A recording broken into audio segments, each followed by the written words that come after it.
Language and mind. This topic is like the chicken and egg question: which came first? Did we learn to think before we speak? Or did language shape our thoughts? In this section, we look at the various theories and the relationship of language and thought. Many people consider that upon introspection, we seem to think in the language we speak. It's a common misconception that what we think is what we really speak. Thinking and expressing are closely related, though they have their own difference. It is important that the differences between different forms of communication are discussed in relation to the neural paths of development. In addition, it is also important that we try to understand the basis behind how the mind is directly connected to language. In further topics, we will study about the Sapir-Whorf hypothesis and theory of linguistic relativity. Famous researchers even say that infants are born with a language-independent processing system. It is also observed that language can act as a cultural entity to identify an ethnic group. The various studies conducted on the development of languages reveals that infants develop the sense of language only after the age of 2. So, how do they communicate before that? Is it a simple or more complicated form? Language is not a cognitive function, but also the only source of conveying what one thinks and what one intends to say to another person. Have you ever wondered how kids start understanding what the adults say to them? Theory and associated hypothesis. It's a general notion that the reality projected through spoken words is synchronous with the thought perception process. Perceiving and expressing are considered to same, and it is preconceived that what we speak is formulated on our thoughts. According to the notion, the basic presumption is what we speak is dependent on how it is inscribed or decrypted in our minds. On the other hand, it is believed that what we perceive depends on what we speak. In short, this group believes that thought depends on language. Famous linguist Edward Sapir had formulated the theory of linguistic relativity, or the Sapir-Whorf hypothesis, that occupies great importance in the field of communication. This theory satisfies criteria that are essential to identify its workability. This theory holds that one's language helps in forming one's view on reality. This theory represents language and spoken words in terms of which thought category it falls under. This theory of linguistic relativity holds that the thought arises from language and what we see is based on what we say. The Sapir-Whorf hypothesis is split into two categories: linguistic determinism and linguistic relativity. The former part refers to what is said has very minimal effects on how concepts are understood. The fundamental concept has been split into strong and weak determinism. The term strong determinism refers to an orthodox view that what a person speaks is accountable for what is perceived by the mind. In a famous experiment, deaf children see a doll kept in a marble box. The children observe that the marble is removed and placed in another basket after the doll was removed. The deaf kids are asked to trust that the doll will look into the box for the marble after it comes back. Surprisingly, the deaf kids with deaf parents responded positively to this experiment, and the deaf kids with non-deaf parents responded incorrectly. This study has portrayed the connection between the deaf children and their deaf parents who communicate through complex sign language and their attempt to respond correctly to the situation given to them. The children here have been brought up in the sign language environment, easily identified that the doll would look into the box. On the other hand, children who grew up with normal parents weren't able to identify because the parents were not well versed with sign language and could not communicate the same to their children. The alternate view, weak determinism, recognizes that there is some impact on the perception of one's language, but the concept is not as clear as strong determinism. This concept doesn't describe one's view of the world. The second part of the Sapir-Whorf hypothesis is linguistic relativism. As a world-renowned fact, human beings don't live alone in the world and are dependent on the society for their basic needs. Thus, for humans, language is used as a medium for expression to convey their ideas and thoughts. Language and thought. Language and thought process share a subtle connection. Our everyday lives center on the usage of a language without which communicating to others and trying to understand what they say would be futile. Language is basically used to converse, understand what another person says, and to process information to arrive at logical inferences. Rational thinking and logical processing requires use of language. Some researchers such as Sapir and Whorf propose that thought is totally determined by the language. Just imagine a world without language. How would technology advance and create a revolution? Language has become such an integral part of our lives that even the smallest task would require us to communicate to another person using a language. All the above factors seem to bind the thought process and the use of language in the world today. The other dimension of thinking included the subvocal speech. The attempt to solve a problem or process something internally requires an inner language. Talking to oneself is a common sight when people face bad times or challenges in the most stressful conditions.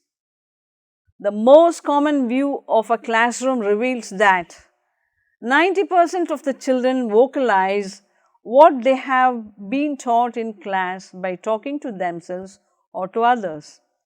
Children resort to this technique not because they would want to store their thoughts in form of language, but to only vocalize their thoughts and ideas. Some linguists and researchers state that the language and thought are entirely two different and independent entities. The variations in the syntax structure and in the various dictionaries available in multiple languages cannot possibly identify the way people think and perceive. According to the various statements made in the above paragraphs, thoughts come first, followed by a person's language as a tool for thought expression. According to some scientists, like as Brunner, language and thought are entirely different entities.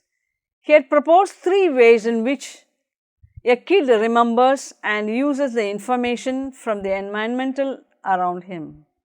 The three ways are through lively representation or using physical means by using objects to demonstrate one's thoughts, by helping the child visualize the environment mentally and through symbolic representations by means of language. The non-linguistic thought comes initially by inactive methods or by using mental visualizations. After a child has developed his language, his thoughts are augmented and advanced at a greater pace in terms of symbolic representations. Some scientists do not feel satisfied with either version of language or thought, assuming the initial position, and came up with a third version. The third version stated that the language and thought processes are interdependent. Language is a usual part of the thought process, and it does not concern one's ideas taking importance over another, but both the ideas being equally significant. It is a belief that language and thoughts are mutually dependent at infancy, and as the child grows they become interlinked. For example, when the child starts speaking, it uses only speech and no thoughts are involved in it. Simultaneously, the child adapts initial stages of logic and reasoning which do not concern language.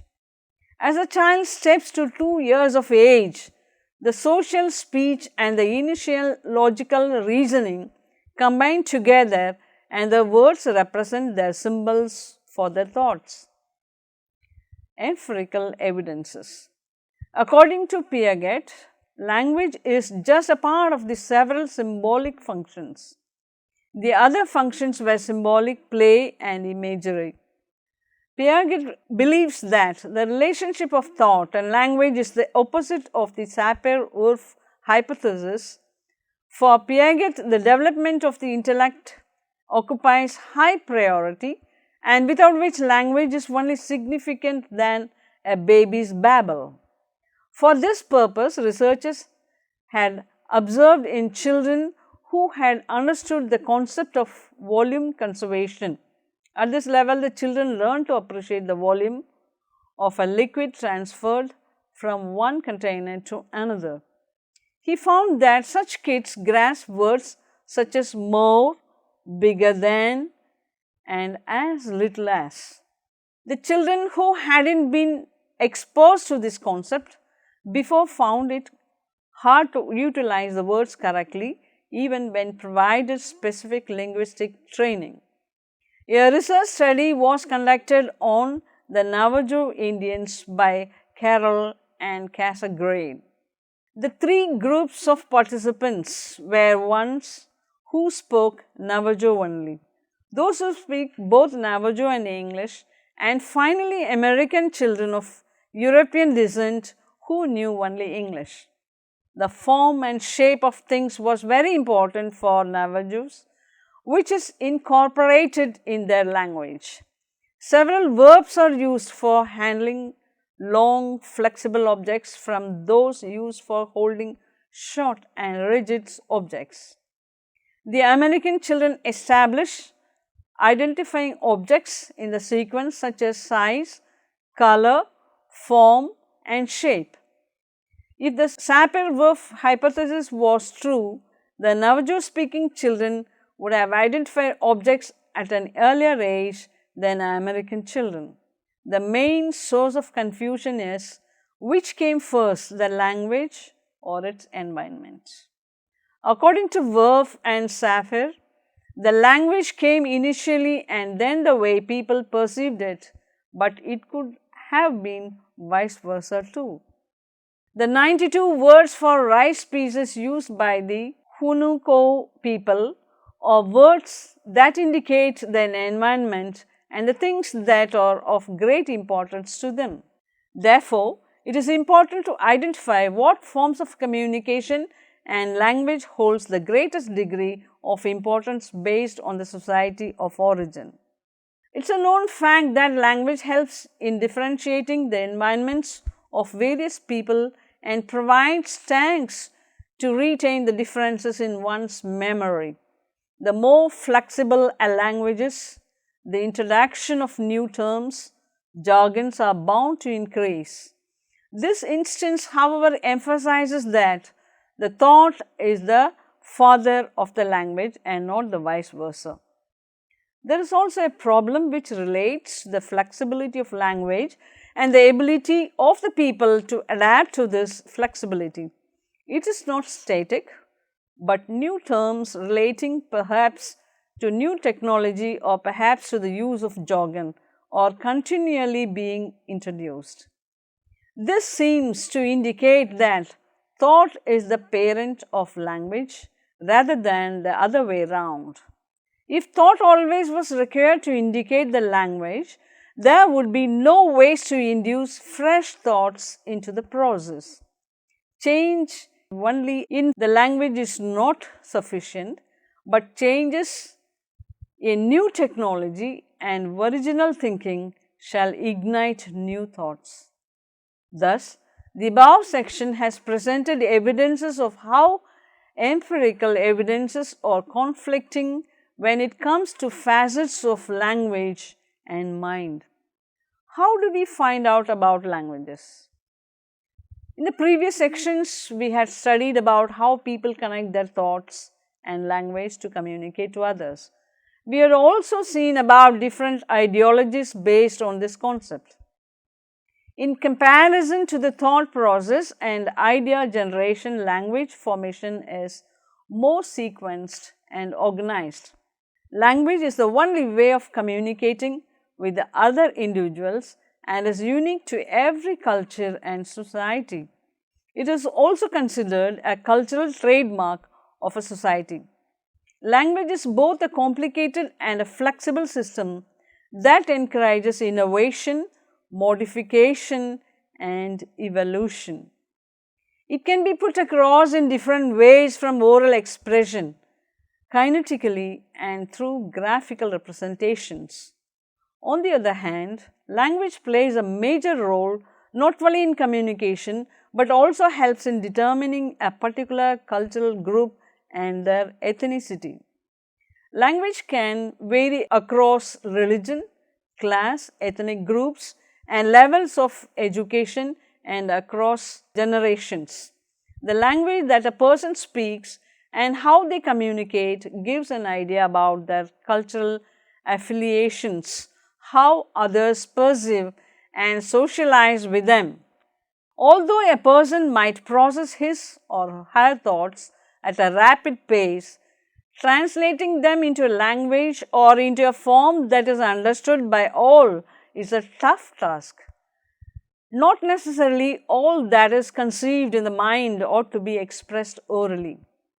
With proper exposure to the environment, children tend to develop their language skills over the initial years of their lives. Children usually obtain information about their language from their surroundings, such as parents, caretakers, and the adults around them. Infants generally develop their language by listening, and they are very sensitive to statistical regularities in language and inflections in words. They adapt analogies for coining new words and try to mimic the adult speech. Children have a tendency to choose the nouns, verbs, and adjectives more frequently and develop their range later on. Kids respond to the joint focus of attention for both the adult and the kid, like to what is physical and conversationally existent, and hence to the language directed to them as listeners. Social interaction forms the focus of such acquisition processes. People tend to recognize, categorize, and recall objects and events without even using language. The sorting that people apply to language does not always link to what they do in response to language. People tend to develop into a wholesome way only if they use multiple representations of experience, link them to specific languages for encoding purposes, and also developed their cognition for recognition, sorting, categorization, and recalling. A child's initial conceptual portrayal of objects, relations, and incidents facilitate a strong foundation for linguistic categories and a universal source for languages. Precisely, humans illustrate experiences accumulated from perception inputs with informational inferences in context. In the first year of birth, infants begin to organize what they know about things around them and the incidents they have witnessed before they learn the language. The variations occur only when children learn different languages. This section has given an effective summation of how languages are brought into focus and the role of languages in development. Role of language in development. Languages vary in subtle degrees by the way they are encoded because they arouse ideas and offer people exclusive and systematic maps of the events they have spoken about. The grammatical and phrasal options available in one of the languages do not express all details of the concepts available around in the environment. Words and language generally focus their attention on few entities and do not cover the other entities sufficiently. Each language caters to variety in selection of entities and topics that it would cover.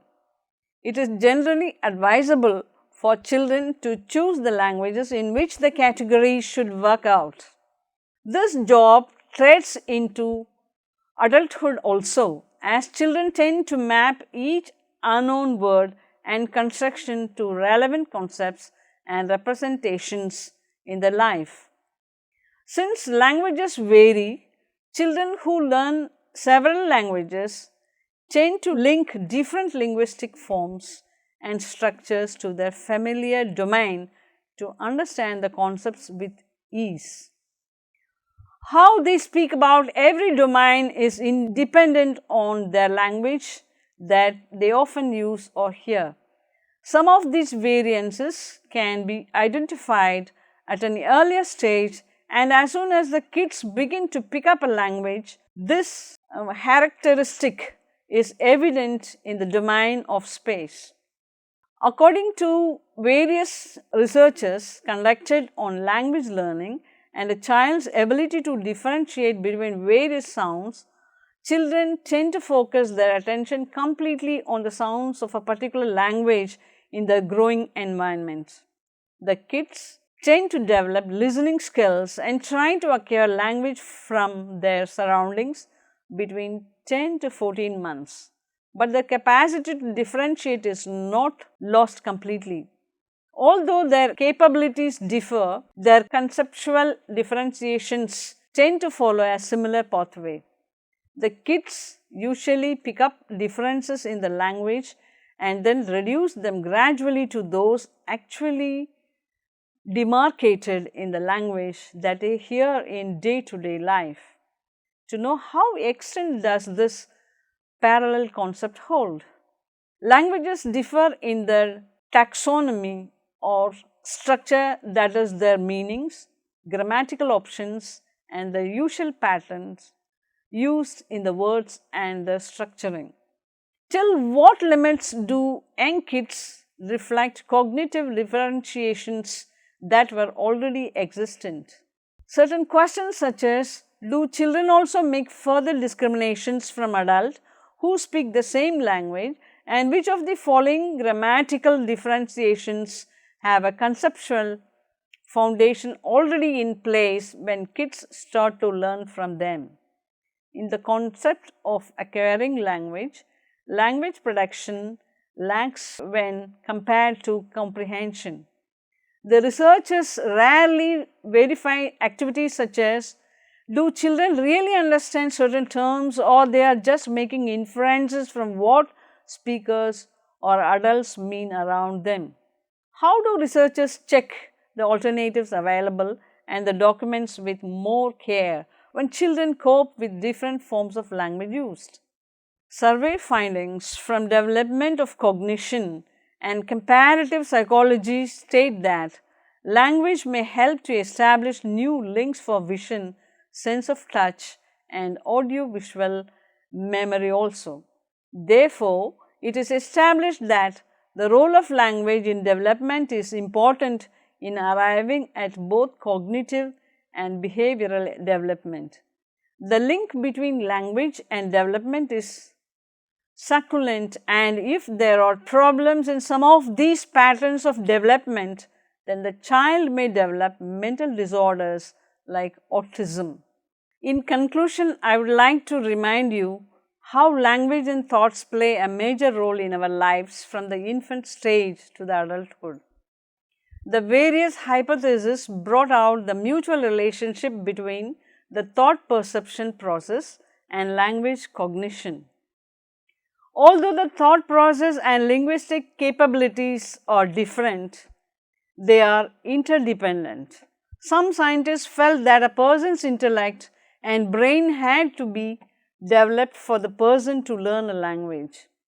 Then we came across the most important fact that language is not only a capability, but it is used as a medium of communication to put across one's ideas across another person. Language is also considered as a cultural unique factor and helps in bonding ethnic groups. The main source of linguistic learning is from the environment. Children tend to learn faster with highly communicative adults and tend to process their thoughts accordingly. It is noted that children lack language production at a younger age and lead to develop better comprehension. The major question here is that to what limit may the language acquisition be responsible for variety in patterns and rates of cognitive and linguistic development? The second question that is asked is, to what limit may such links be impacted by the language amount that children are exposed to? Most scientists and surveys reveal that children tend to respond better to visualizations and mental imagery when taught something in a class. Although languages differ, the person's thought process still remains the same, and the effort to convert one's thoughts to words remains the toughest task. Thank you.